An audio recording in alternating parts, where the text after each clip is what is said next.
Halo, selamat datang kembali di channel YouTube Purnomo Sujipto. Kali ini kita akan membahas tentang tabungan perumahan rakyat didasarkan pada Peraturan Pemerintah Nomor 25 Tahun 2020 tentang penyelenggaraan tabungan perumahan rakyat atau TAPERA. Selamat menyimak. Kita masuk ke pembahasan pertama ya, yaitu apa sih tabungan perumahan rakyat?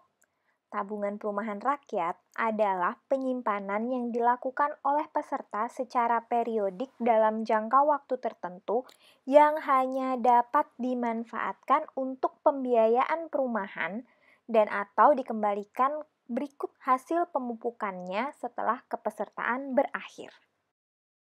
Selanjutnya, siapa saja peserta TAPERA? Peserta TAPERA terdiri dari WNI atau WNA pemegang visa kerja minimal 6 bulan yang telah membayar simpanan, merupakan pekerja atau pekerja mandiri yang berpenghasilan paling sedikit sebesar upah minimum wajib peserta dan berusia paling rendah 20 tahun atau sudah kawin saat mendaftar. Yang dimaksud dengan peserta pekerja adalah setiap orang yang bekerja dengan menerima upah atau imbalan dalam bentuk lain sesuai dengan ketentuan peraturan perundang-undangan, meliputi calon pegawai negeri sipil, prajurit Tentara Nasional Indonesia, prajurit siswa Tentara Nasional Indonesia, anggota Kepolisian Negara Republik Indonesia, pejabat negara, pekerja badan usaha milik negara, badan usaha milik daerah atau badan usaha milik desa, pekerja swasta, dan pekerja lain yang menerima upah. Sedangkan pekerja mandiri adalah setiap warga negara Indonesia yang bekerja dengan tidak bergantung pada pemberi kerja untuk mendapatkan penghasilan. Selanjutnya, pembahasan terkait pendaftaran TAPERA. Pekerja wajib didaftarkan sebagai peserta oleh pemberi kerja kepada BP TAPERA, sedangkan pekerja mandiri harus mendaftarkan dirinya sendiri menjadi peserta kepada BP TAPERA. Pendaftaran dilakukan dengan memberikan data sekurang-kurangnya berupa nama dan nomor identitas tunggal. Peserta nantinya dapat memilih prinsip pengelolaan TAPERA secara konvensional atau syariah. Kepesertaan dinyatakan mulai berlaku sejak pekerja atau pekerja mandiri mendapatkan nomor identitas kepesertaan yang diterbitkan oleh BP TAPERA. Nomor identitas kepesertaan ini digunakan sebagai bukti kepesertaan, pencatatan administrasi, simpanan, dan akses informasi TAPERA. Apabila kemudian hari terjadi perubahan data peserta pekerja, peserta harus menyampaikannya kepada pemberi kerja untuk diteruskan kepada BP TAPERA. Dalam hal peserta pekerja pindah tempat kerja atau dimutasi, pemberi kerja lama dan pemberi kerja baru wajib melaporkan pekerja dimaksud kepada bank kustodian melalui TAPERA. Besaran simpanan TAPERA. Besaran simpanan TAPERA untuk pekerja ditetapkan 3% dari gaji atau upah yang ditanggung bersama antara pemberi kerja sebesar 0,5% dan pekerja 2,5%, yang kemudian disetorkan peserta kepada BP TAPERA di bank kustodian melalui bank penampung atau pihak lainnya. Sedangkan untuk pekerja mandiri, besaran simpanan sebesar 3% diambil dari penghasilan rata-rata bulanan dalam 1 tahun takwim sebelumnya dalam batas waktu tertentu yang disetorkan pekerja mandiri kepada BP TAPERA di bank kustodian melalui bank penampung atau pihak lainnya. Selanjutnya, pembahasan mengenai penonaktifan peserta. Peserta yang tidak membayarkan simpanan, status kepesertaan TAPERA-nya dinyatakan nonaktif, yang dapat diaktifkan kembali setelah peserta melanjutkan pembayaran simpanan. Selain itu, kepesertaan TAPERA dinyatakan berakhir apabila peserta pensiun mencapai usia 58 tahun, meninggal dunia, atau tidak lagi memenuhi kriteria sebagai peserta selama 5 tahun berturut-turut. Oh iya, kepada peserta yang berakhir masa kepesertaannya, dia berhak memperoleh pengembalian simpanan dan hasil pemupukannya yang dibayar paling lama 3 bulan setelah masa kepesertaannya berakhir.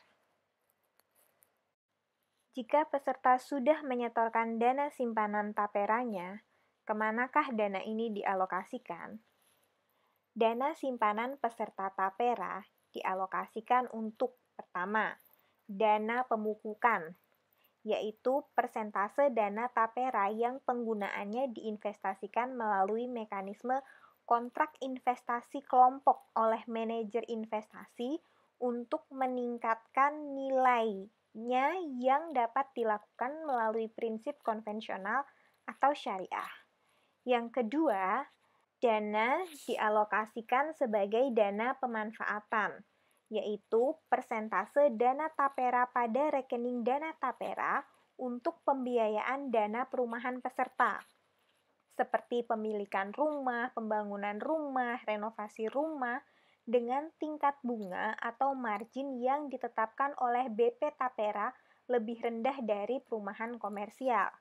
Pemanfaatan ini ditujukan kepada peserta yang memenuhi syarat, seperti syarat masa keanggotaan, merupakan masyarakat berpenghasilan rendah, belum pernah memiliki rumah, dan dimanfaatkan untuk membiayai dana perumahan. Yang ketiga, alokasi sebagai dana cadangan, yaitu dana pada rekening dana tapera yang dipergunakan untuk membayar simpanan peserta yang telah berakhir masa kepesertaannya.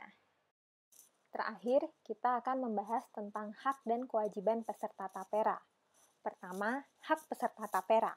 Peserta tapera berhak pertama mendapatkan pemanfaatan dana tapera, kedua memperoleh nomor kepesertaan dan nomor rekening individu, ketiga menerima pengembalian simpanan beserta hasil pemupukannya pada akhir kepesertaan, keempat mendapatkan informasi dari BP Tapera terkait kondisi dan kinerja dana tapera, kelima mendapatkan informasi mengenai penempatan dana tapera dari manajer investasi atau bank kustodian, dan terakhir mendapat informasi posisi nilai kekayaan atas simpanan dan hasil pemupukannya dari manajer investasi atau bank kustodian. Kedua, kewajiban peserta tapera.